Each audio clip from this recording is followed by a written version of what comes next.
Hello and welcome back, Crafty Creators. I'm so happy to have you with me today as we are going to be designing our own cash envelopes using Canva.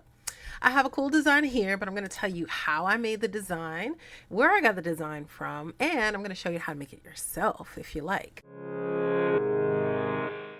I got the artwork for these envelopes, the main artwork, from a cute Etsy shop called Sincerely Knix, and I will put the link in the description down below. Um, I pulled in her designs because I thought they were really cute and they kind of reminded me of different parts of myself. And the way saving is fun for me is by adding a little bit of myself to it, the creative side and then some of the decor side. So I used a lot of her design to make it. So I'm going to show you how we go about doing this in Canva and then print it and actually make it using my laminator too. Okay, here we go.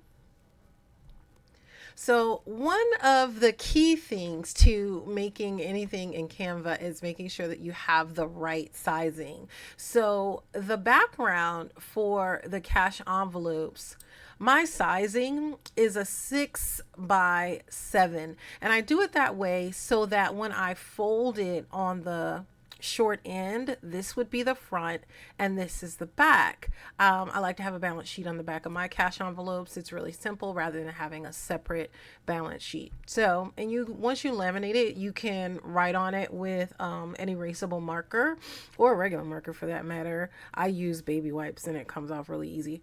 Um, and I'm able to keep track of all my spending, any pluses or minuses in my balance sheet.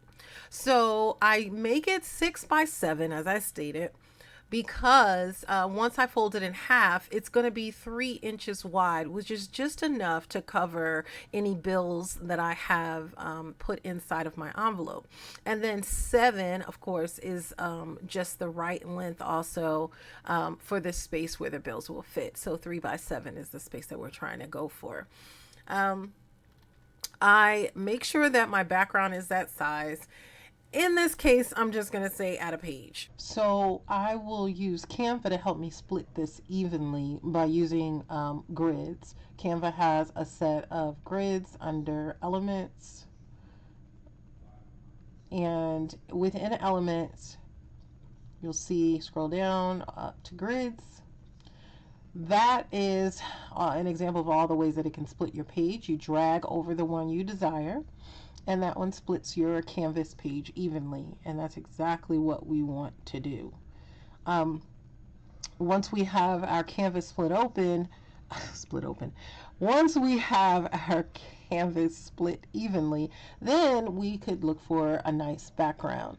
A background for a cash envelope, I usually start with something I might have already used. If I don't see anything there, then I will actively go under elements and just search for backgrounds in general.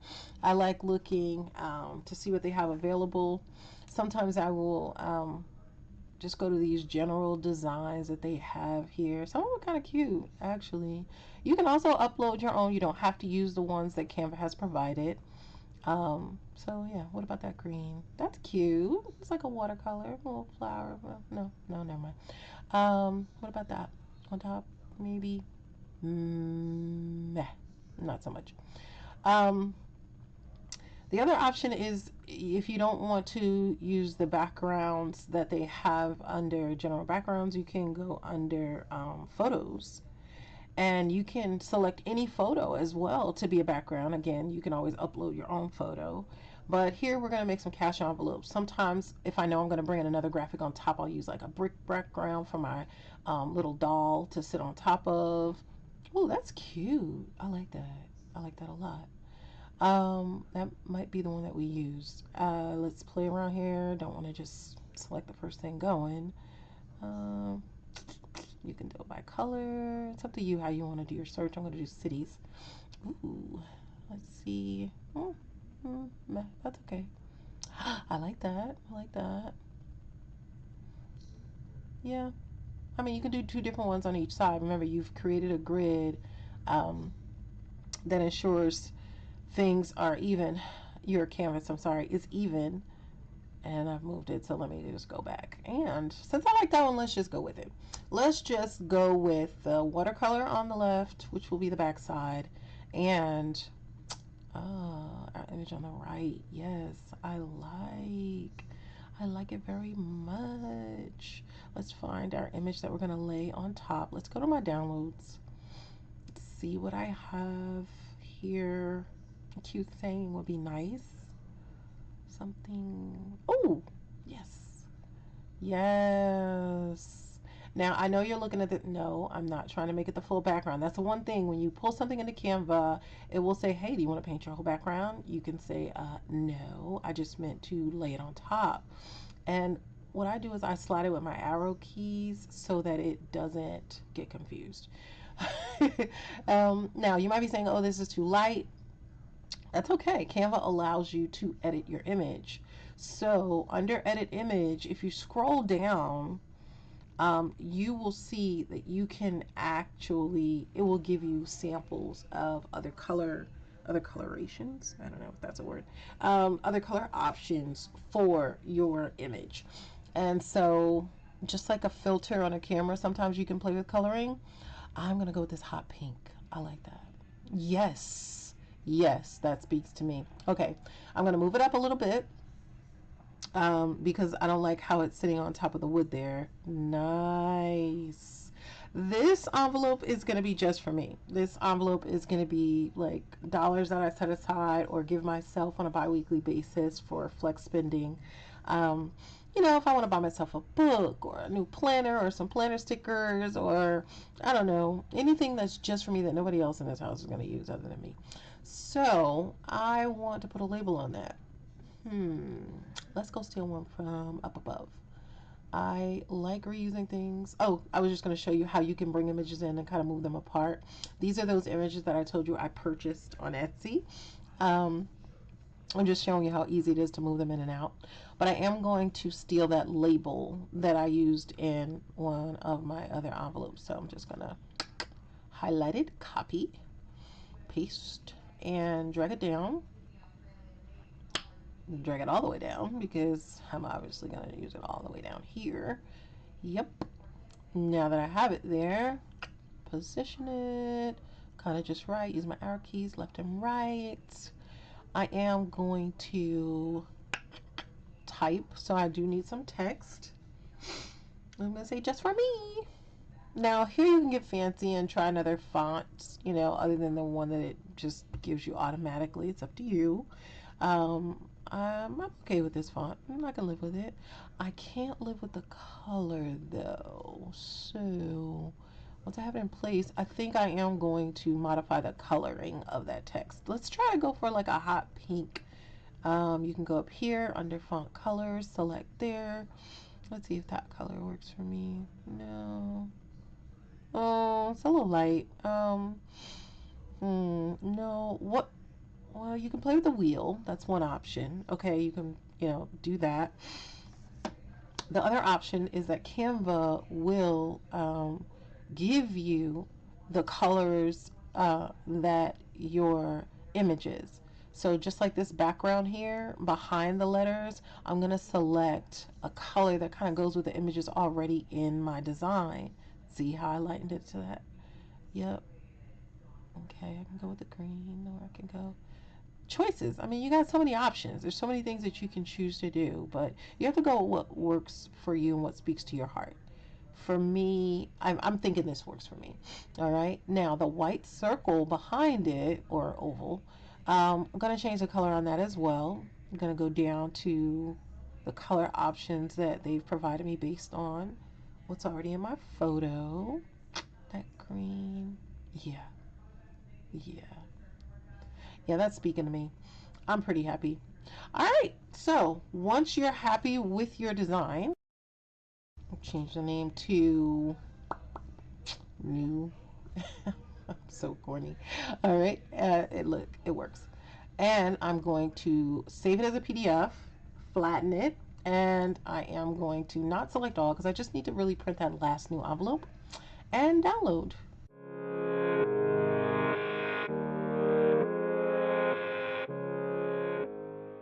Okay, so once you have your download, you open it in your PDF viewer of your choice. Wow, that's big. Let's take that down. Not that small. Take your document and now you want to print it. In my printer dialog, this is what mine looks like. Yours may look different depending on your printer. What's important is the size of your document. Right now this is saying fit to page, which is not what we want. We do not want this envelope to be that big. So we're going to print actual size on my printer. And that now you'll see I have a larger margin border around the edge. That means that it is the actual 6x7 that I wanted it to be. That's perfect. I'm going to print. Once I print it, then it's time to go to the cutting board and cut things out. Once you have your document printed, you can take your cutting device of your choice. Everybody, you know, I have this one, and on the top of my laminator there is a cutter as well. But I try to line up, there we go, try to line up everything so that it is just right centered in the cutting space.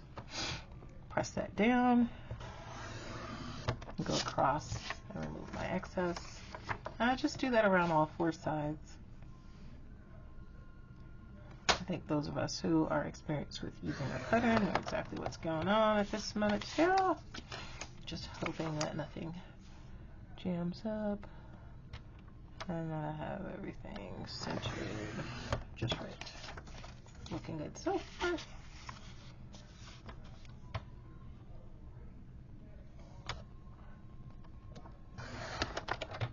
Great.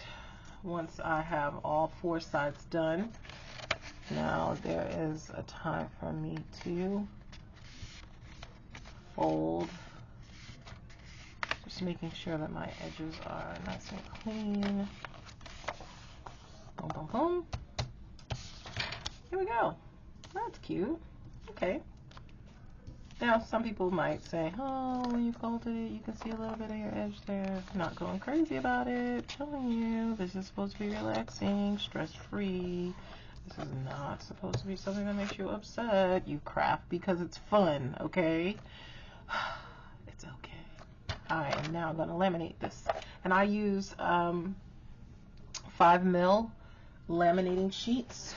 I purchased these, I believe, on Amazon. You can also buy them at Walmart or whatever store you feel like that actually carries them. So here we go. Okay, so next step is laminating. This is my laminator that I ordered off of Amazon. Has a couple of cool features. I don't get anything for showing you, but I am just going to share it with you because when I was looking for a laminator, I looked at other YouTubers to find out. Not only does it laminate and have this very cool grid here for measuring and accuracy, it also cuts. So it has a slide cutter there. See, slide cutter. In addition, it does a 2-hole punch. The holes will appear here and here, and you would put your item inside there. I don't know if you can see that. And then you press there. But we're not here for that today. We are here because we want to laminate some things. We want to laminate our savings envelopes. So you've printed your envelope, you folded it, you made it cute. It is always my goal to do as much as I can with these laminating sheets as possible. Again, I'm using 5mm laminating sheet. So I can fit 3, and I will move my laminator just for the time being. I can fit 3 envelopes inside of here, and it leaves enough room to create a space for that 1/2 inch that I like to have for the hole punches, because it does go in my A6 binder. So I place one here, and one here, and that's pretty much what I intend to do right now. So I have another envelope that I was working on, so we'll take another second to fold that. Making sure all of our edges are nice and even. There we go. Oh, so fancy fingernail cut. All right, so what we're going to do is we are going to take our 3 envelopes, and I like to make sure that I have at least an inch. Now, one way to do this is to put a grid board behind here. Not everybody has one. I also quilt, so I do have one, but just for kicks and giggles, we're going to do it without. I'm going to take 2 fingers and say that that's about an inch. I'm going to just make sure it's in there, almost centered. Now I'm going to take this envelope, my second, and I know that this is the back of my envelope, and I want to leave an inch off. And I can get pretty close because I'm going to be cutting this one. Part of the reason why I use the grid line is to keep that as straight as possible. But I know I'm going to be cutting close in here. So it's okay if this only has about a centimeter in between as far as space. I'm more concerned with this outside space here. See if I can get that out of the light for you. Sorry about that. And place my third. And with this one, I'm going to turn it so that, again, those inside edges I'm going to cut close to open the envelope. I want to make sure I have space on the outside edge for each of these to be able to leave room for my hole punch. So now I'll bring my laminating machine back over. Laminating machines will also have a guide for you when you are inputting. I find it easy to just put my finger right at the space where I don't want to go over, so I kind of block, and then I just put my nail there, and I lean my paper in against my fingernail just to keep it straight and get it going. I also hold this back area here up as it slides in. It doesn't come with its own guide, so I hold it up to ensure that the 2 sheets that I've put in behind it don't wiggle all over the place as they're going in. Once it grabs it, then I'm able to let it go, and then we just watch it come out the other side.